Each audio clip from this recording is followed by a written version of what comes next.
My name is Mia Torres. I'm 30 years old. And for 10 years I lived in a house where I was invisible. Not the kind of invisible where no one sees you. The kind where everyone sees you, but no one acknowledges you. Like a piece of furniture. Like a vacuum cleaner. Like a maid who happens to share their last name. I cooked their dinners. I cleaned their bathrooms. I picked up my younger siblings from school when my parents were too tired. I canceled my own plans, not that I had many, to drive my older brother to the airport at 5 a.m. because he didn't want to pay for parking. I did all of this without a thank you, without a card, without a single moment of genuine appreciation. Because in the Torres household, I wasn't a daughter. I was the help. Before I tell you what changed, and why my brother's girlfriend, a woman named Chloe, is the only reason I'm still speaking to any of them, I need you to do something. Hit like if you've ever been the family member who does everything and gets nothing. Subscribe if you believe that blood doesn't entitle anyone to your labor. And drop a comment with the city you're watching from. I want to know where the quiet daughters are hiding tonight. Let me take you back. To Sacramento, California. 2014. A 3-bedroom house on Maple Street with a broken sprinkler system. And a garage full of things no one would ever use. I was 20 years old. I had just dropped out of community college. Not because I was lazy. Because my parents told me that if I wanted to live in their house, I needed to contribute. And contributing meant working full-time at a dental office reception desk, so I could pay for groceries and my little sister's dance classes. My older brother, Mateo, was 24. He lived in the same house. He paid nothing. He worked part-time at a car dealership. He came and went as he pleased. My parents called him ambitious. I called him the favorite. My younger sister, Elena, was 15. She was the baby. She didn't have to do anything except practice her violin and complain about dinner. My younger brother, Carlos, was 12. He played video games until 2 a.m. and left dirty dishes in his room until they grew things. And then there was me. I woke up at 6 a.m. I made breakfast. I packed lunches. I went to work. I came home. I made dinner. I cleaned the kitchen. I did laundry. I went to sleep. Repeat. Every single day. Mia, can you get my dry cleaning? Mia, the toilet is making a noise. Mia, why isn't there any milk? Mia, can you drive Mateo to the dealership? His car is in the shop. Mia, can you pick up Elena from practice? I have a headache. Mia, can you help Carlos with his homework? You're better at math. I was not better at math. I was just the only one who didn't say no. My mother, Patricia Torres, was a real estate agent who worked when she felt like it. My father, Robert Torres, was a supervisor at a warehouse. They weren't bad people. They were lazy people. And laziness, when you have a daughter who doesn't complain, looks exactly like cruelty from the outside. But here's the thing. I didn't complain. Not because I was a doormat. Because I believed them when they said it was temporary. Just until Mateo gets on his feet. Just until Elena is older. Just until Carlos doesn't need so much help. Just until you save enough to move out. The last one was the cruelest. Because I couldn't save. Every dollar I earned went to the family. Groceries. Utilities. Elena's dance tuition. Carlos's school supplies. Mateo's emergency car repair. I was 25 years old with no savings, no degree, and no hope. And then Chloe walked into my kitchen. Chloe Matthews was my brother's new girlfriend. She was 27. She had a master's degree in social work. She worked at a nonprofit that helped domestic violence survivors. She had kind eyes and a quiet way of observing that made you feel like you were being seen for the first time in your life. Mateo brought her to Sunday dinner. I was in the kitchen, as always, stirring a pot of arroz con pollo, sweating over the stove. The rest of the family was in the living room, watching football, shouting at the television. Chloe walked into the kitchen. "Something smells amazing," she said. "Thanks," I said, not looking up. "Dinner will be ready in 20. I'm Chloe. Mia. Mateo's sister? The one who cooks, I said. That's how they introduce me. This is Mia. She cooks. She laughed. A real laugh. Not the polite one people use when they're uncomfortable. Can I help? She asked. I finally looked at her. She was already reaching for a cutting board. You don't have to. I know. I want to. She chopped onions. She didn't cry. I was impressed. So what do you do, Mia? She asked. I work at a dental office. Reception. Do you like it? It pays the bills. Whose bills? I stopped stirring. That was a sharp question. No one had ever asked me that before. The family's, I said. Mostly. Chloe nodded. She didn't look shocked. She looked like she was filing information away. Like she was building a case. And what do you want to do? She asked. No one had ever asked me that either. I don't know, I said. I stopped wanting things a long time ago. She put down the knife. She looked at me. Really looked at me. That's the saddest thing I've ever heard, she said. And I've heard some sad things. I didn't know what to say. So I said nothing. Dinner was served. The family ate. They didn't thank me. They didn't acknowledge that I had spent 3 hours in the kitchen. Mateo put his feet on the coffee table. My mother asked for more rice. My father asked why the chicken was dry. It wasn't. Chloe watched all of this. She watched Mateo hand me his empty plate without looking at me. She watched my mother tell me to grab the dessert from the fridge, in the middle of her own sentence. She watched Carlos interrupt me 3 times while I was trying to tell a story about my day. She watched. And at the end of the night, when I was loading the dishwasher alone in the kitchen, she came back. Mia. Yeah. How long have you been doing this? Doing what? Being their maid. I laughed. It came out bitter. 10 years. Give or take. And what do they do for you? They let me live here. That's not a gift, Mia. That's a transaction. You're paying rent and labor. And they're charging you way too much. She handed me a piece of paper. Her phone number. If you ever want to talk, really talk, call me. Not as Mateo's girlfriend. As someone who sees you. She left. I stood in the kitchen with her number in my hand and dishwater up to my elbows. No one had ever said, I see you before. I didn't call her that night. Or the next week. Or the next month. But I kept the paper. Folded in my wallet. Between my expired student ID and a receipt for groceries I bought for a family that didn't say thank you. Then my brother brought home a girlfriend named Chloe. She had a master's degree in social work and a habit of asking questions that made people uncomfortable. She asked me what I wanted. I didn't have an answer. But for the first time in a decade, I started looking for one. Before we go further, hit like if you've ever had an outsider show you the truth about your own family. Subscribe if you believe that sometimes the healthiest person in the room is the one who just walked in. And drop a comment with the word, woke up, if you remember the exact moment you realized your family wasn't normal. Let me tell you about the months after Chloe walked into my kitchen. I didn't call her right away. 3 weeks passed. Then a month. Then 2. I told myself I didn't need to talk to anyone. I told myself she was just being polite. I told myself that Mateo would get jealous if his girlfriend was texting his sister. But really? I was scared. Scared that if I opened my mouth, I wouldn't be able to close it. Scared that once I admitted how tired I was, I would collapse and never get back up. Scared that Chloe would confirm what I already suspected. That my family wasn't just lazy. That they were using me. And that I was letting them. Then came the night of my mother's birthday. October 12th. A Saturday. My mother wanted a party. Not a small one. A big one. 40 people. Catered food.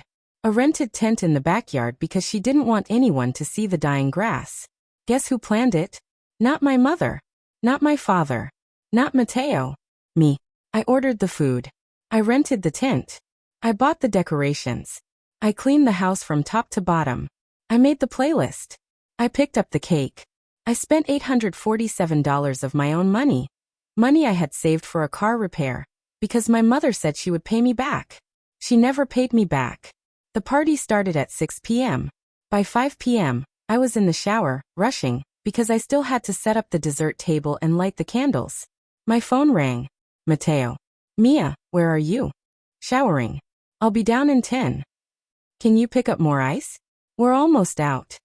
Mateo, I'm not dressed. I haven't even. It's Mom's birthday. Come on. Don't be difficult. He hung up. I stood in the shower with water running down my face, mixing with tears I didn't want to admit were there. I got dressed. I drove to the gas station. I bought 4 bags of ice. I came back. I set up the dessert table. I lit the candles. The guests arrived. No one said thank you. My mother hugged my father. My father kissed my mother. Mateo made a toast. Elena played violin. Carlos showed off his video game skills to a cousin. And I stood in the corner, holding a tray of appetizers, watching my family celebrate without seeing me. At 9 p.m., Chloe found me in the kitchen. I was washing dishes. Again. You're not eating, she said. I'm not hungry. Mia, you planned this whole party. You paid for half of it. And you haven't sat down once. Someone has to clean. No. Someone chooses to clean. And everyone else chooses to let her. She took the sponge out of my hand. She turned off the water. Come sit with me. Chloe, I can't. Your plate is. My plate can wait. You cannot. She pulled me to the backyard. She sat me down on a chair. She brought me a plate of food. She sat next to me. My mother walked by. She looked at me sitting down. Her eyes narrowed. Mia, the candles are dripping on the tablecloth. I'll get it in a minute, Mom. Now please. It's my birthday. I started to stand up. Chloe put her hand on my arm. Mrs. Torres, Chloe said, sweet as poison, I'll get it. Mia hasn't eaten yet. She's been on her feet for 6 hours. My mother blinked. She wasn't used to being told no. Especially not by a guest. Especially not by her son's girlfriend. Well, my mother said. Fine. But don't let the wax set. It's a rented tablecloth. She walked away. Chloe looked at me. Did you hear that? She asked. Hear what? She didn't ask if you were okay. She didn't thank you. She didn't even look at your face. She looked at the tablecloth. I stared at my plate. That's just how she is. That's not how she is, Mia. That's how she chooses to be. And you've been accepting it for so long that you don't even notice anymore. I didn't answer. Because she was right. And I wasn't ready to admit it. The next few weeks, I started noticing things. Small things. Things I had trained myself to ignore. Like how my father only said my name when he needed something. Mia, can you hand me the remote? Mia, did you pay the electric bill? Mia, your brother needs a ride. Never. Mia, how was your day? Never. Mia, thank you for dinner. Never. Mia, I'm proud of you. Like how my mother introduced me to her friends. This is Mia. She works at a dental office. She's very helpful. Not she's smart. Not she's kind. Not asterisk, she's studying to be something. Helpful. Like a dog. Like an appliance. Like how Mateo treated me like a personal assistant. Mia, schedule my oil change. I didn't know his car's make or model. He got angry when I asked. Mia, can you Venmo me $50? I'll pay you back Friday. He never paid me back. Not once. Mia, Mom said you're not busy Saturday. Can you drive me to the airport? I was busy. I was always busy. He just never asked. And then there was the money. I started tracking it. Every dollar I spent on the family. Every grocery trip. Every utility bill. Every time Mateo borrowed cash from my wallet without asking. In 1 month, just 1 month, I spent $1,247 on things that weren't for me. Groceries, $420. Elena's dance tuition, $300. Carlos's school supplies, $85. Mateo's loans, $200. Utilities, $242. I made $2,800 a month at the dental office. That meant almost half of my paycheck went to a family that didn't even say thank you. I showed the numbers to Chloe. We met at a coffee shop near her work. She ordered a chai latte. I ordered nothing. My stomach was too tight. Mia, she said, looking at the notebook I'd brought. This is financial abuse. It's not abuse. It's just. It's abuse. You're not a daughter. You're a paycheck. They're using you for your labor and your money, and they're giving you nothing in return except a bed in a house where you're treated like garbage. They're my family. Family doesn't do this, Mia. Family doesn't take and take and take and never give back. Family doesn't make you feel like you're begging for scraps of affection. I started crying. Not pretty crying. Ugly crying. In a coffee shop. With strangers staring. Chloe didn't shush me. She didn't tell me to calm down. She held my hand across the table and let me cry. What do? I asked. First, she said, you open a bank account they don't know about. Second, You start saving every dollar you can. Third, you make a plan to leave. I can't leave. Elena needs me. Carlos needs me. Elena is 17. Carlos is 14. They are not your children. They are your siblings. And your parents are responsible for them. Not you. But if I leave, if you leave, they will figure it out. Or they won't. Either way, it's not your problem. You have spent 10 years setting yourself on fire to keep them warm. It's time to put out the fire. I wiped my face with a napkin. You sound like a therapist. I am a therapist. Social work, remember? I see this every day. Families that drain one person dry because that person doesn't know how to say no. You're not special, Mia. You're just the one who stayed. That should have hurt. But it didn't. It felt like a diagnosis. And diagnoses are the first step to treatment. I opened a new bank account the next day. Online. A different bank than the one my family used. I set up direct deposit to send 30% of my paycheck to the new account and 70% to the joint account my mother had access to. I didn't tell anyone. I started saying no. Small no's at first. Mia, can you pick up Carlos? Sorry, I'm working late. I wasn't. I was sitting in my car reading a library book. Mia, can you loan me 50? I don't have it, Mateo. I had it. It was in my secret account. Mia, the kitchen is a mess. I know, Mom. I'll get to it when I'm done with my laundry. I didn't get to it. My mother had to do it herself. The first week, they were confused. The second week, they were annoyed. The third week, they were angry. My mother sat me down at the kitchen table. What's going on with you? Nothing, Mom. You've been different. Distant. Is something wrong? I'm just tired. We're all tired, Mia. That's not an excuse to stop helping. I looked at her. This woman who gave birth to me. This woman who watched me kill myself for a decade and never once asked if I was okay. Mom, when was the last time you asked me how I was feeling? She blinked. What? Just tell me. When was the last time you sat down with me and asked me about my life? Not about dinner. Not about the bills. About me. She opened her mouth. Closed it. Opened it again. I don't know, she said. But that's not. It's been years, Mom. Years. And I'm tired. Not the kind of tired that goes away with sleep. The kind of tired that comes from giving everything to people who don't see you. Her face hardened. Defensiveness. I knew that face. I see you, Mia. You're my daughter. You see what I do for you. That's not the same thing. I stood up. I walked to my room. I closed the door. My mother didn't follow me. She didn't apologize. She didn't change. But something inside me did. The first few weeks of my quiet rebellion went unnoticed. Small no's. A missing load of laundry. A dinner I didn't cook because I worked late. My mother complained. My father grunted. Mateo rolled his eyes. But no one actually did anything. They were waiting for me to snap back into place. They had been waiting for 10 years. They thought I always would. Then came the Tuesday. I had just gotten home from work. My feet hurt.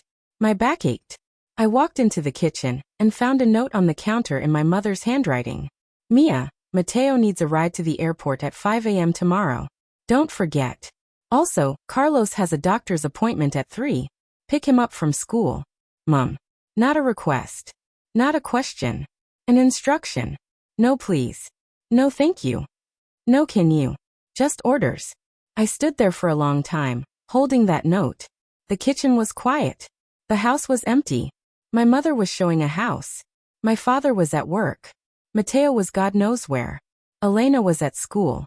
Carlos was at school. And I was standing in a kitchen, holding a list of things I was supposed to do for people who wouldn't even text me to ask. I took out my phone. I opened a new message to my mother. Mom, I can't drive Mateo tomorrow. I have to be at work at 7 and I need to sleep.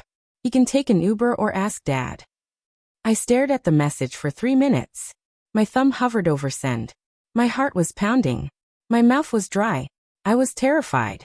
Of my mother. Of a text message. Of saying no. I sent it. Then I texted Mateo directly. Hey, I can't do the airport run tomorrow. You'll need to figure something else out. Sorry. I wasn't sorry. I turned off my phone. I went to my room. I closed the door. I sat on my bed and waited for the world to end. The world didn't end. But my phone exploded. Mateo first. Seriously? You know I have an early meeting. What am I supposed to do? Then my mother. Mia, that's not acceptable. Your brother needs you. You need to be more responsible. Then my father. Why can't you just help? It's one trip. One trip. One trip out of 10,000. One trip after a decade of trips. One trip that was never, ever reciprocated. I didn't respond to any of them. I turned my phone back off. I put headphones in. I listened to music until I fell asleep. The next morning, I woke up at 6 a.m. I got ready for work. I walked into the kitchen. Mateo was standing by the door, holding his suitcase. His face was red. I had to call an Uber. It cost me $47. That's rough, I said, pouring myself coffee. You could have driven me. I could have. But I didn't want to. He stared at me like I'd grown a second head. What's wrong with you lately? Nothing's wrong with me, Mateo. I'm just tired of being your chauffeur. It's called helping family. No, I said, turning to face him. Helping family is occasional. It's reciprocal. It's asking, not telling. What you do isn't asking for help. It's assigning me tasks. And I'm done. He opened his mouth, closed it, shook his head. You're being dramatic. Okay. Mom's going to hear about this. Okay. He left, slammed the door. The windows rattled. I drank my coffee. I went to work. And for the first time in 10 years, I didn't feel guilty. That night, my mother called a family meeting. The living room. 7 p.m. Everyone sitting in their usual spots. My father in the recliner. Mateo on the couch. Elena on the floor, scrolling her phone. Carlos on his Nintendo Switch. My mother standing in the middle of the room like a general addressing troops. And me, sitting in the corner. The chair no one wanted. The chair that faced the wall. We need to talk about Mia, my mother began. Elena looked up from her phone. Carlos paused his game. What about her? Elena asked. She's been refusing to help. She didn't drive Mateo to the airport. She didn't make dinner last night. She's been distant and disrespectful. I didn't say anything. I just sat there, watching.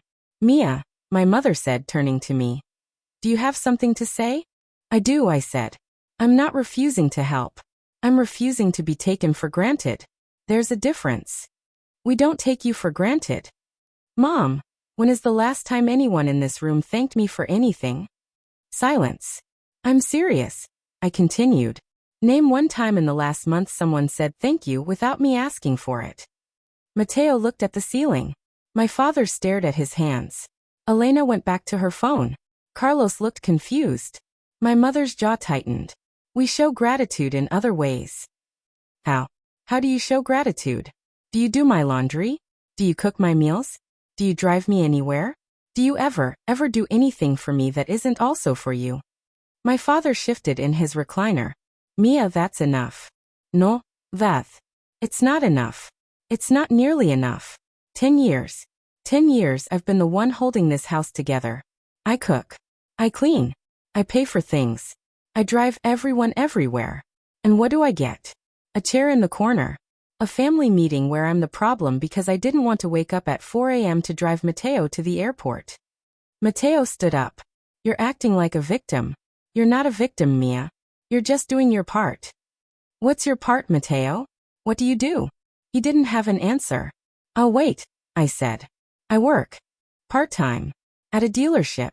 You work 25 hours a week. I work 40. And then I come home and do your laundry. What's my part? Being your maid? Your cook? Your personal ATM? My mother stepped between us. That's enough. Mia, you're being cruel. I'm being honest. There's a difference. And you've never liked the difference because the truth makes you uncomfortable. I stood up. I'm moving out. The room went very still. What? My mother's voice was small. I said I'm moving out. I've been saving. I have enough for a deposit on an apartment. I'm leaving at the end of the month. You can't afford to live on your own, my father said. I've been supporting 5 people on my salary, Dad. I think I can support just me. What about Elena? What about Carlos? My mother's voice was rising. Who's going to drive them? Who's going to make dinner? You are, Mom. You're their mother. It's your job. Not mine. It was never mine. Elena looked up. I wanted to believe her. But sitting on that floor, listening to my mother cry in the living room, and my father yell at Matteo and Elena ask, "What are we going to do?" I felt like the worst person in the world. They raised me. They fed me. They put a roof over my head. And I was leaving them. But Chloe's voice was in my head. Family doesn't do this. Family doesn't take and take and take and never give back. I didn't know if she was right. I didn't know if I was making a mistake. I just knew I couldn't stay. The next morning, I woke up to an empty kitchen. No note. No breakfast. No demands. Just silence. I made my own coffee. I made my own toast. I packed my own lunch. And I realized for the first time in my adult life that I could do all of those things. For myself. Without resentment. Without exhaustion. Because doing things for yourself isn't work. It's freedom. The last 2 weeks in that house were the longest of my life. Not because the work was hard. Because the silence was loud. My mother stopped talking to me. Not completely. She would still leave notes on the counter. Milk. Pick up dry cleaning. Carlos needs a permission slip signed. But she wouldn't look at me. She wouldn't say my name. She moved around me like I was a piece of furniture she was already preparing to sell. My father didn't say much either. He retreated to his usual silence. But I caught him watching me sometimes. Not with anger. With something worse. Confusion. Like he couldn't understand why the family appliance had developed feelings. Matteo was the only one who still spoke to me. And every word out of his mouth was a weapon. You're really doing this? Abandoning your family? Mom hasn't slept in 3 days. I hope you're proud. Elena cried herself to sleep last night. But sure, go live your best life. Guilt. Pure, distilled, pharmaceutical-grade guilt. He knew exactly which buttons to press because he installed most of them. Chloe texted me every day. Don't answer his calls. Let him leave voicemails. You're not abandoning anyone. You're choosing yourself. That's not a crime. 1 more week. You can do 1 more week. She was right. But knowing she was right didn't make it easier to eat dinner in a room where no one would meet my eyes. The day of the move came on a Saturday. I didn't have much. A bedroom full of clothes. Some books. A laptop. A box of kitchen things I'd bought myself over the years. A frying pan. A set of measuring cups. A knife that was actually sharp. I had rented a small studio apartment on the other side of Sacramento. $1,100 a month. Utilities included. It was tiny. The carpet was stained. The window faced a brick wall. But it was mine. No one else's name on the lease. No one else's mess to clean. David, a co-worker from the dental office with a pickup truck, helped me move my boxes. He didn't ask questions. He just loaded and drove and helped me carry everything up 3 flights of stairs. You need anything else? He asked, standing in my empty living room. No. Thank you. Seriously. I owe you. You don't owe me anything. You've been covering my weekend shifts for 2 years. Consider us even. He left. The door clicked shut. And I was alone. I stood in the middle of that tiny apartment. Boxes everywhere. No furniture except a mattress on the floor, and a folding chair I'd bought at Target. The walls were beige. The baseboards were scuffed. The kitchen had exactly 2 cabinets. And I started to cry. Not because I was sad. Because I was relieved. The kind of crying that comes after a fever breaks. The kind of crying that says you survived. I sat on the floor. I hugged my knees. I let myself feel it. All of it. The exhaustion. The grief. The terror. The hope. And then I unpacked my frying pan. I made myself an egg. I ate it standing at the counter. No one asked me for anything. No one told me the egg was too salty or the kitchen was a mess, or I needed to do the dishes faster. I washed my 1 plate. I dried it. I put it away. And I went to sleep on my mattress on the floor. In my apartment. My first apartment. My first real home. The first week was quiet. My phone barely buzzed. My mother didn't call. My father didn't text. Matteo sent 1 message. Mom's not doing well. And I didn't respond. I went to work. I came home. I cooked for myself. I cleaned up after myself. I watched TV on my laptop with the volume low because I didn't have a couch, let alone a television. It was lonely. I won't pretend it wasn't. But it was my loneliness. Not loneliness in a room full of people who were supposed to love me. There's a difference. And I would take the first kind every single time. Chloe came to visit on Wednesday. She brought a housewarming gift. A plant. A small succulent in a blue pot. It's hard to kill, she said. I figured that's a good metaphor. You think I'm hard to kill? I know you are. She sat on my folding chair. I sat on the floor. We ate takeout Thai food straight from the containers. How are you really? She asked. I don't know yet. Ask me in a month. Fair enough. She told me about her week. About her work. About Mateo. He's been weird, she said. Distant.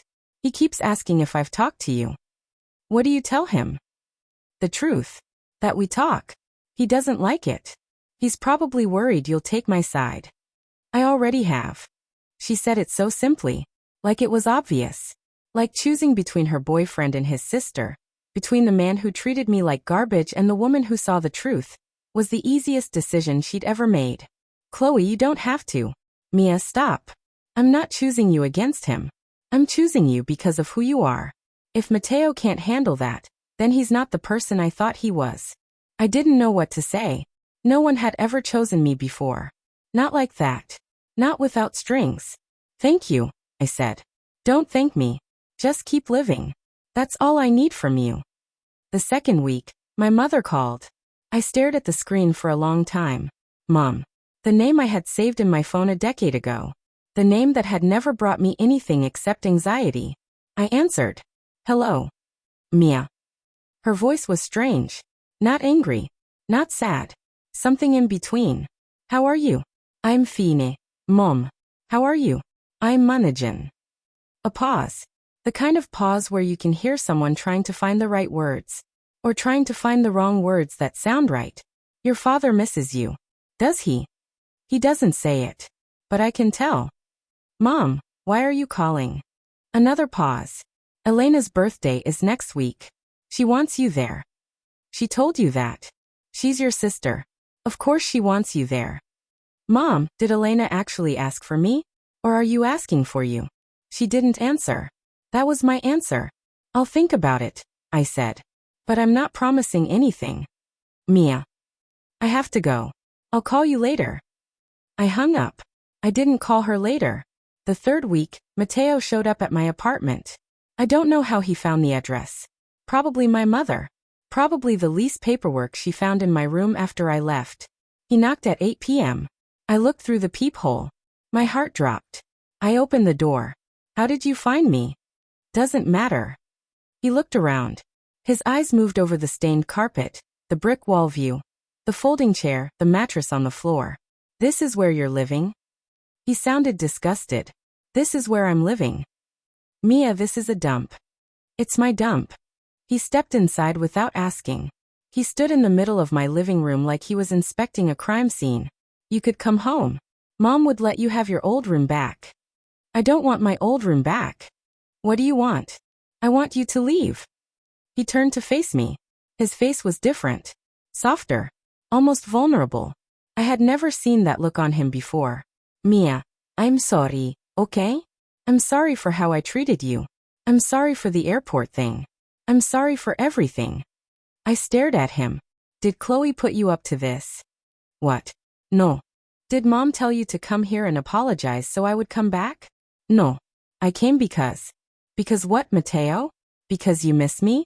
Or because the laundry is piling up and no one's cooking dinner? He didn't answer.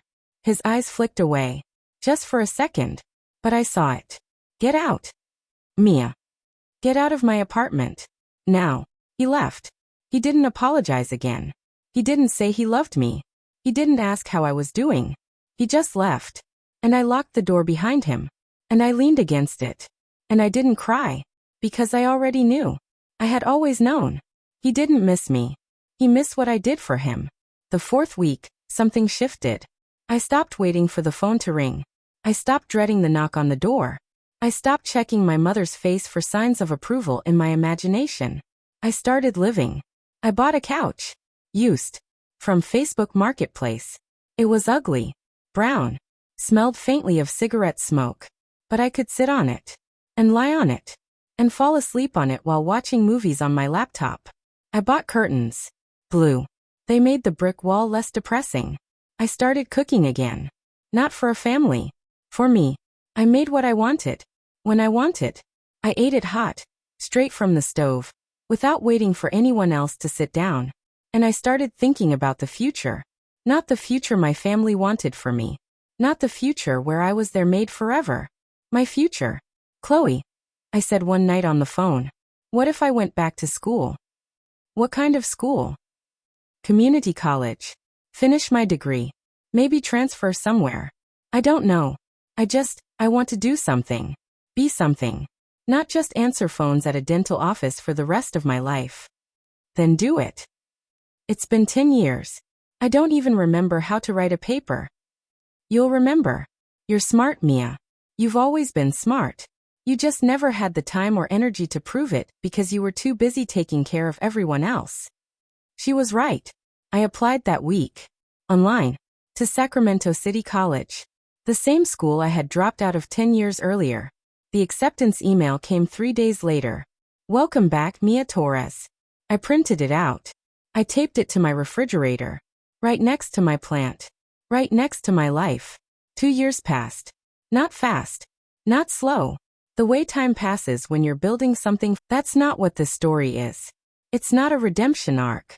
It's not a Hallmark movie where everyone holds hands at the end and cries and apologizes. Some families don't know how to apologize.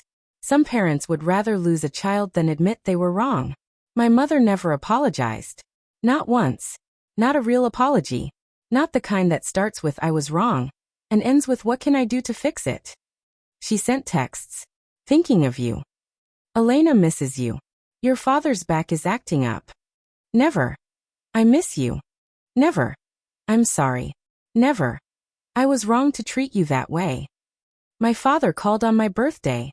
We talked for 4 minutes. The weather. His garden. He didn't ask about school.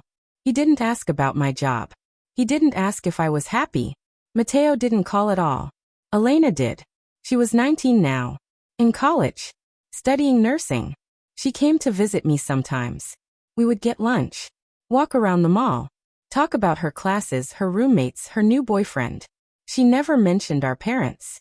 I never asked. Do you hate them? She asked me once. Sitting on my couch. Eating takeout. The same kind Chloe and I used to eat. No, I said. I don't hate them. I just stopped needing them. That sounds worse than hate. Maybe. But it's lighter. She didn't understand. I didn't expect her to. She was the baby. She never had to be the help. Carlos texted me sometimes. Usually for homework help. Sometimes just to send me memes. He was 16. Tall. Awkward. He didn't remember the worst years. He was too young. I was glad. You should come to dinner sometime, he texted once. Maybe, I texted back. I didn't go. Not because I was punishing them. Because I didn't want to sit at that table. In that kitchen. Where I had stood for 10 years, invisible, holding a sponge, listening to people who never said thank you. I had built something new. I wasn't going to go back to the ruins just because someone left the door open. The turning point came on a random Tuesday. I was at work. The dental office. Answering phones, scheduling appointments, doing the same thing I had done for years. My boss, Dr. Harris, came out of his office. Mia, can I talk to you for a minute? I followed him in. He closed the door. I'm retiring, he said. End of the year. Selling the practice. Oh, I'm sorry. I didn't know. I've been thinking about what's next for you. You've been here a long time. You're reliable. You're smart. You're wasted at the front desk. I didn't know what to say. The new owner is a young dentist. She's looking for an office manager. Someone to run the business side, so she can focus on patients. I told her about you. She wants to meet. Dr. Harris, I don't have a degree in. You have something better. You have 10 years of experience. You know every vendor, every insurance company, every patient's name. You've been managing this office for years. You just never had the title. He slid a business card across his desk. Call her. Set up a meeting. And Mia, stop waiting for permission to become who you're supposed to be. I took the card. I called her that afternoon. The new owner's name was Dr. Anjali Sharma. She was 34. Sharp. Direct. She asked good questions and listened to the answers. Dr. Harris says you're the backbone of this practice, she said. Dr. Harris is generous. Dr. Harris is retiring. He doesn't need to be generous anymore. He's being honest. She offered me the job. Office manager. Salary, $62,000 a year. Benefits. Paid time off. A real title. A real seat at the table. I accepted. I called Chloe from the parking lot. I got it. Got what? The job. Office manager. $62,000. She screamed. Actually screamed. I held the phone away from my ear and laughed. Mia. That's amazing. When do you start? Next month. Dr. Harris is staying on to train me for 2 weeks. This is huge. You did this. You did all of this. I had help. You had people who believed in you. But you're the one who did the work. Don't forget that. I didn't forget. I told my father about the job.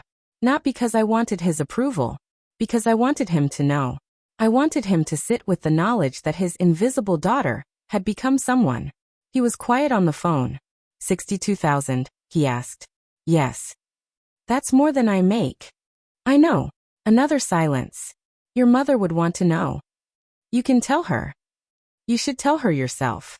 I should do a lot of things, Dad. But I'm done doing things because other people think I should. He didn't have a response. He never did anymore. I didn't go back to the house on Maple Street for 2 years. Not for Christmas. Not for birthdays. Not for Mother's Day. I sent cards. Gifts from Amazon. The bare minimum. The kind of effort that says I remember you exist without saying I need you in my life. My mother sent cards back. Short notes. Hope you're well. Elena got an A in chemistry. Carlos made the basketball team. Never. I miss you. Never. I'm proud of you. I stopped waiting for those words. I stopped needing them. That was the real freedom. Not the apartment. Not the job. Not the degree. The freedom of not needing your parents to be proud of you. The last time I saw my mother was at Elena's college graduation. 3 years after I moved out. For years after I stopped being the help. The ceremony was at a hotel downtown. Elena had invited me. She had also invited our parents. I knew they would be there. I went anyway. Not for them. For Elena. I wore a blue dress. The one I bought for my office manager interview. I did my hair. I put on lipstick. I walked into that ballroom with my head high and my shoulders back. My mother saw me from across the room. She was sitting at a table with my father. Mateo was there too. His new girlfriend. A woman I didn't recognize. Carlos was on his phone. My mother stood up. She walked toward me. I didn't move. I didn't step forward. I didn't step back. I just stood there. In my blue dress. In my life. In the person I had become. Mia. Mom. She looked at me. Really looked. The way she never had before. You look different. I am different. Elena told me about your job. The promotion. It's not a promotion. It's a new position. Office manager. That's wonderful. She said it like she meant it. Or like she was trying to mean it. I couldn't tell anymore. I had stopped being an expert in reading her face. Thank you. Can we? She stopped. Started again. Can we talk? After? Maybe get coffee. I looked at her. This woman who had watched me drown for a decade and never thrown a rope. No, I said. Not today. Maybe someday. But not today. Her face fell. The old Mia would have felt guilty. The old Mia would have said yes just to make her feel better. The new Mia didn't. I came for Elena, I said. I'm not here for a reunion. I'm not here to fix things. I'm here to watch my sister walk across a stage. That's all. Mia, please. Mom, I'm not angry anymore. I'm not sad. I'm just done. Done pretending that we're a family when we're not. Done being the one who carries everything. Done waiting for you to see me. She started to cry. Quietly. The way she cried at the family meeting. The way she cried when I left. I didn't comfort her. Enjoy the ceremony, Mom. Elena worked hard. She deserves this. I walked away. I found my seat. Iuaque de Elena graduate. I cheered for her. I hugged her after. I took photos. I told her I was proud of her. And then I left.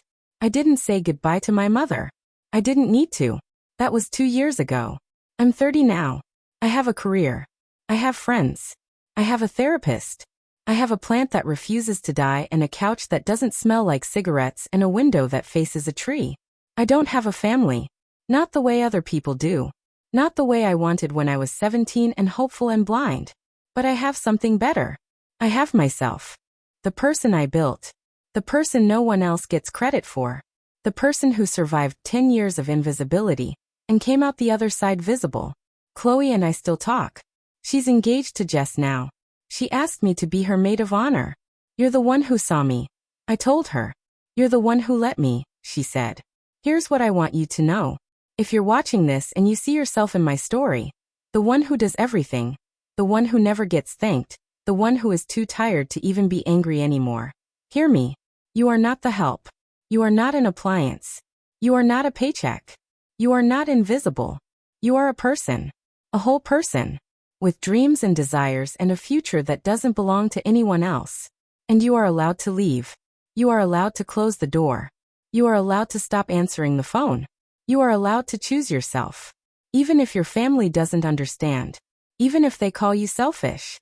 Even if they cry and yell and tell you that you're abandoning them. You are not abandoning them. You are saving yourself. And that is not a crime. That is not cruelty. That is survival. My name is Mia Torres. I'm 30 years old. And for the first time in my life, I am not invisible. I see myself. And that is enough. If this story resonated with you, if you've ever been the one who did everything and got nothing, leave a comment. Tell me, when did you stop being invisible? Thank you for listening. I'll see you next time.